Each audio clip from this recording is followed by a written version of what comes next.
привет, дорогие подписчики! Сегодня в Якутске 5 февраля 2021 года. Стою на площади Ленина.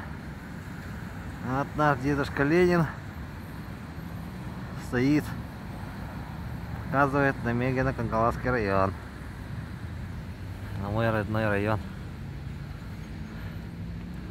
У нас в городе туман. Наверху градусник вот там на том доме сломался, не показывает. У нас коробку заливает ледяную. Каток будет.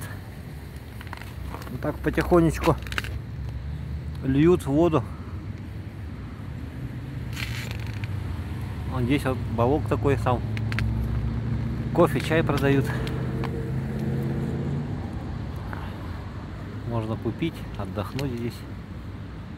Сейчас слоями зальют каточек. Будет хорошо. Телевышку не видно. Все в тумане.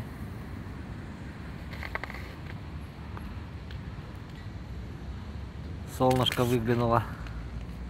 Вон она у нас белая такая. Вот так каток у нас заливает. Парит потихонечку водичка. Вот такой небольшой репортаж с Якутска. Всем до встречи. До свидания.